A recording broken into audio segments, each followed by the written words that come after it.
গেল ১৫ বছরে পাচার হওয়া ২৮ লাখ কোটি টাকা ফেরাতে দৃশ্যমান কোনো অগ্রগতি নেই। টাস্কফোর্সের কর্মকাণ্ড একই তিমিরে ঘুরপাক। বিশেষজ্ঞরা বলছেন, গভর্নর ব্যাংক খাতের সংস্কারে যতটা সরব, পাচারের অর্থ ফেরাতে ততটাই নীরব। দুদক সহ কিছু সংস্থা কাজ করলেও সুখবরের পাতা এখনো ফাঁকা। পলাতক সরকারের এক ভূমিমন্ত্রী সাইফুজ্জামান চৌধুরী অর্থ পাচার করেছেন ৮.৫ কোটি টাকা, আর এস আলম গ্রুপ সহ ৩ ব্যাংক চ্যানেলে নানান কৌশলে পাচার করেছে ১,১৩,০০০ কোটি টাকা।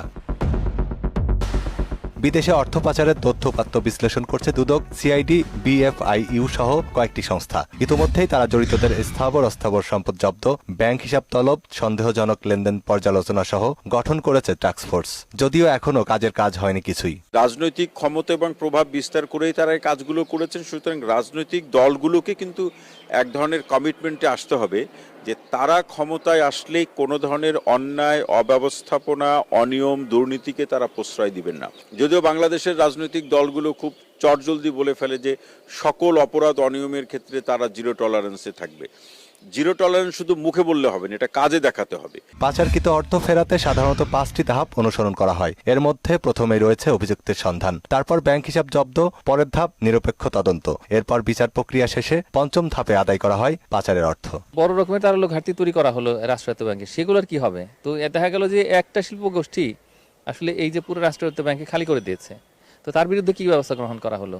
তার যে শিল্প গোষ্ঠী, তার মধ্যে অর্ধেকেরই কোনো অস্তিত্ব নেই।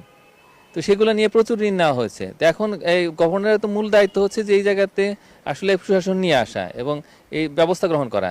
অর্থনীতিবিদ মাহফুজ কবির বলছেন, এমন নজিরবিহীন লুটপাটের কারণেই দেশের অর্থনীতি এগোতে পারছে না। তবে প্রাথমিক কাজটা সাফল্যের সঙ্গে শেষ করতে পারলে ফেরত আনার একটা পথ খুলে যাবে। ১০০ কোটি ২০০ কোটি টাকা ফেরত নিয়ে আসতো, তাও একটা কথা ছিল যে না, উদ্যোগ গ্রহণ করা হচ্ছে, তখন বাংলাদেশ ব্যাংক সম্পর্কে যে মানুষের মধ্যে আস্থা, সেটাও কিন্তু আসতো ফেরত।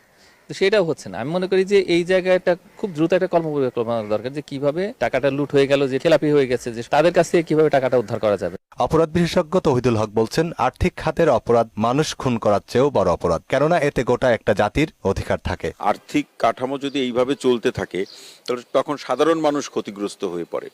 সাধারণ মানুষের জীবনে অর্থের প্রভাবটা তখন নানা কেন্দ্রিক বিপর্যয় সৃষ্টি করে। দ্রুত সময়ের মধ্যে তদন্ত শেষ করে যারা জড়িত, এদের বিরুদ্ধে আইনগত ব্যবস্থা গ্রহণ করা। এখন আইনগত ব্যবস্থা গ্রহণ বাংলাদেশে এটা খুব সস্তা কথা হয়ে দাঁড়িয়েছে।